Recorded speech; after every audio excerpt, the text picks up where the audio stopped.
Hello, hello, hello, everyone. Welcome back to another video. All right, everyone. You know, I have people telling me, oh, you haven't posted a lot of the Korean cars. And it's definitely very, very true. And there's a big reason why. Unfortunately, they don't really gather too much in the 143 scale. But I got good news. I found there's a little bit bigger scale. I mean, it matches the 143. It's 138 scale. So it's a little bigger, but I'm glad they still cater to these models. Um, this is actually a 138 scale. But if you like South Korean vehicles, bingo. Now, if you like those classic ones that quite reminds you of models from other countries, even better. Now, let's give it a proper presentation. What I got for you right now, it's a 138 scale Hyundai Pony. Now, what is the Hyundai Pony? Hyundai Pony. It's the Hyundai that let the world know mostly that they were a brand and they were gonna sell around the world. It was actually the Pony was South Korea first mass-produced and exported car. So that's quite an achievement for a country that right now it's like one of the biggest competitors for anyone, like Kia's, Hyundai's. And if we're gonna talk about 10 years ago, there was like about three more brands. Daewoo, they had Sangyang, I think it was called, and they even had there's a few other brands. I mean, not a few others, probably one more that I'm missing. I know Samsung was also like it was or it is still a brand that was quite connected to Renault.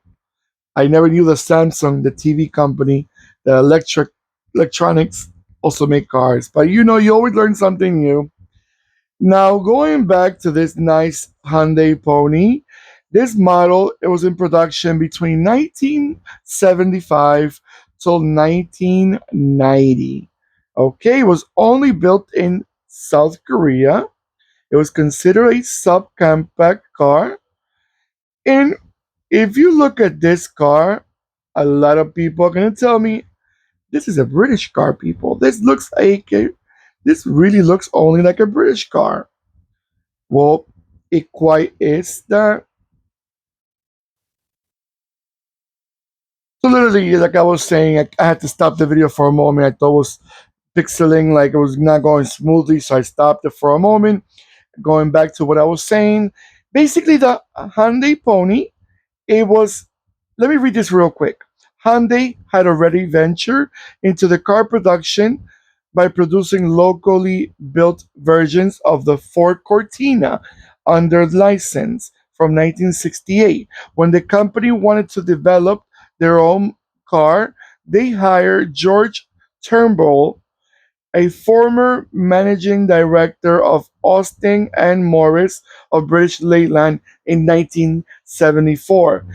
He in turn hired other top British car engineers, okay, which they mentioned the names, and basically they experienced the Morris Marina engines and transmissions.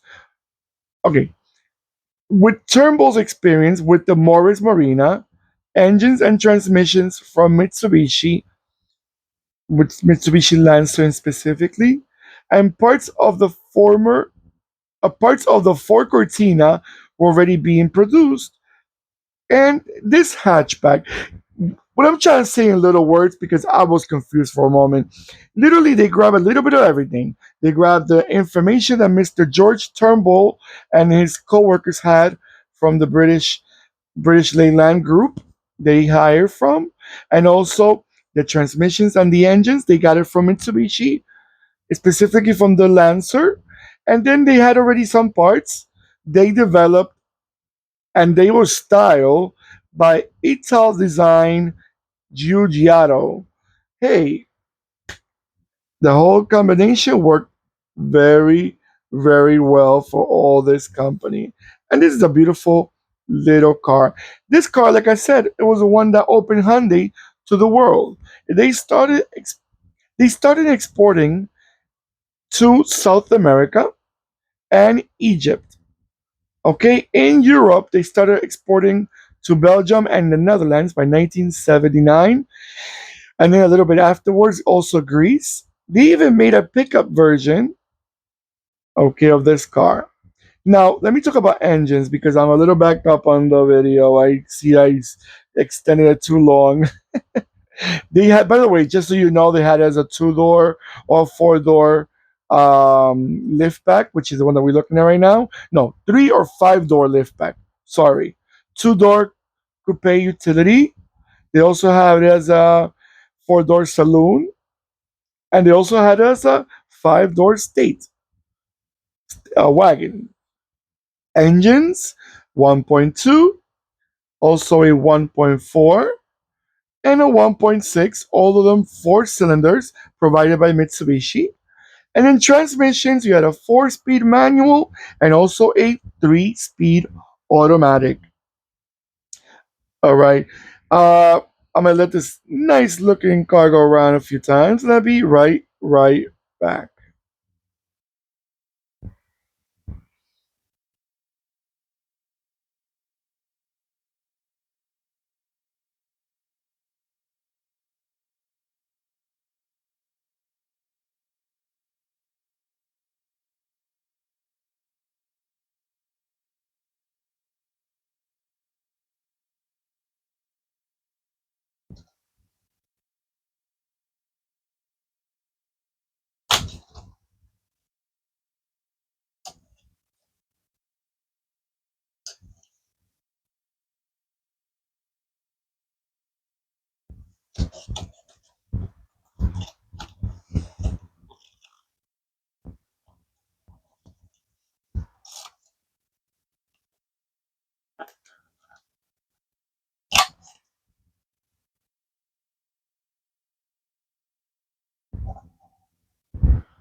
All right, everyone. You know, you can definitely see Morris Marina in their DNA. It's there in the front, in the back, in the shape, but it quite was a successful model for Hyundai. Listen, it almost sold 300,000 units. For a brand that was barely known around the world, I mean, barely. This is actually the first mass production export car for Hyundai, barely ever known beyond their homeland. They did pretty well, and they were not bad. It's the styling engine from Mitsubishi, so they kind of had a Japanese already in internally in it, so it was not as bad. Hey, I think the combination was there, and it really helped the brand up. All right, everyone, let me know in the comments below. Do you guys remember the Hyundai Pony? Did you like the Hyundai Pony? You thought it was just a copy of a Morris Marina? Well, you can say that, but in a nice way. I think Hyundai kind of, back in the days, Hyundai, all these South Korean cars, they were literally copies of other brands. Most of them. I mean, back in the 70s and 80s until like the later 80s. All right, everyone. Don't forget to give me a beautiful thumbs up. Thank you so much. Don't forget to click and subscribe. And you know what I'm going to ask you. Don't forget to give me a beautiful thumbs up. I truly appreciate. Thank you so much. Stay safe more than ever. And goodbye.